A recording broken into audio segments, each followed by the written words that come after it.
তো আপনারা যারা বিভিন্ন কাজের ক্ষেত্রে ডকুমেন্টসগুলো স্ক্যান করতে চান কিন্তু স্ক্যানার না থাকার কারণে আপনাদের সমস্যা হয়, কিন্তু আজ আমি দেখাবো আপনাদেরকে কি আপনারা আপনাদের হাতে থাকা যে স্মার্টফোন আছে বা মোবাইল আছে সেই মোবাইলটা দিয়েই আপনারা খুব অল্প সময়ের মধ্যে একটি অ্যাপ ব্যবহার করে আপনাদের ডকুমেন্টসকে স্ক্যান করে পিডিএফ আকারে পাঠিয়ে যে কাউকে পাঠাতে পারবেন বা যে কোনো কাজে আপনারা ব্যবহার করতে পারেন। তাহলে আমরা দেখব কিভাবে আপনারা সেই অ্যাপটা ব্যবহার করবেন। তাহলে আমরা প্রথমেই আমাদের মোবাইল স্ক্রিনে চলে যাই এবং দেখেন গুগল প্লে স্টোর থেকে আমরা প্রথমে অ্যাপটা খুললাম, গুগল প্লে স্টোর খুললাম। এখানে খুলে আমরা লিখব DOC document scanner, DOC scanner. এই ডকুমেন্টস স্ক্যানার লেখার পরে আমরা কি করব, এই যে উপরে প্রথম লেখাটা আছে সেখানে আমরা ট্যাপ করব। এখানে ক্লিক করার পরে আপনাদের সামনে যে নিচে 2 নম্বর যে অপশানটা আছে এখানে আমরা ইনস্টল করে নেব ডকুমেন্টস স্ক্যানার। এরকম লোগো দেখে আপনারা ইনস্টল করে নেবেন। ইনস্টল হয়ে গেলেই আমরা কি করব, এটাকে ওপেন করব। ইনস্টল হচ্ছে এখন। আপনারা খুব অল্প সময়ের মধ্যে সেটা ইনস্টলও করতে পারবেন এবং এটা দিয়ে আপনারা বিভিন্ন ইমেজ, সিগনেচার, বিভিন্ন ধরনের সব কিছুই পিডিএফ আকারে স্ক্যান করতে পারবেন। তাহলে আমরা ওপেন করে নিচ্ছি।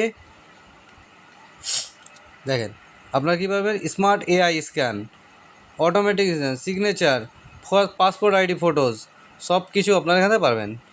সব কিছু করার পর আমরা নেক্সট করে দিলে ফিনিশ করে দিলাম। এই ফিনিশে ক্লিক করার পর আপনাদের সামনে এরকম একটা ইন্টারফেস আসবে।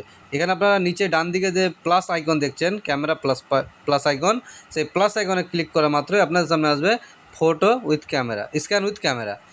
আমরা ক্যামেরার মাধ্যমে স্ক্যান করতে পারবেন। অ্যালো করে দেবো আমরা। অ্যালো করার পরে এটাকে ক্লোজ করে দেবো। ক্লোজ করে আপনাদের সামনে আপনারা ডকুমেন্টসটাকে আবার স্ক্যান করবেন।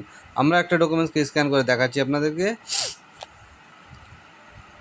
দেখুন আমরা এটাকে ফটো যেরকম আমরা তুলি সেইভাবেই ক্যাপচার করব। করার পর আপনারা দেখেন এটাকে আপনারা এডিট করতে পারবেন, চাইলে ক্রপ করতে পারবেন আপনাদের সাইজ অনুযায়ী। আমরা দেখেন এটার কর্নারগুলো আপনারা জুম হয়ে যাবে, আপনারা সুন্দরভাবে দেখে কর্নারে এটাকে ফিট করতে পারবেন। এটা খুবই সহজ এবং ইজি। তাহলে আমরা এটা হয়ে গেল। এবার এখানে আমরা কি করব, কন্টিনিউ করব। কন্টিনিউ করার পর টিক চিহ্ন দেবো, টিক করব। চলে আসলো ডকুমেন্টস। কিচ্ছু করতে হবে না, শুধুমাত্র নিচে দেখেন শেয়ার। শেয়ারে আপনারা যেই ক্লিক করব আপনাদের সামনে আপনারা হোয়াটসঅ্যাপে, ব্লুটুথে যেভাবে আপনারা শেয়ার করতে চান সেভাবে দেখেন পিডিএফ চলে এসছে। আমরা এখানে কী করব, শেয়ার করব, পিডিএফটাকে শেয়ার করব। আপনারা হোয়াটসঅ্যাপে করুন, ফেসবুকে করুন, জিমেলে করুন, যেখানে ইচ্ছা সেখানে করুন। আমরা হোয়াটসঅ্যাপে এখানে করে দেখাচ্ছি আপনাদেরকে।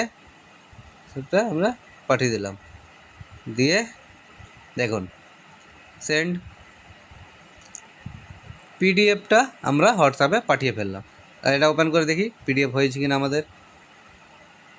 দেখেন খুব সুন্দরভাবে আমাদের যে ফটোটা আমরা স্ক্যান করেছিলাম সুন্দরভাবে পিডিএফ আকারে রেডি হয়ে গেছে।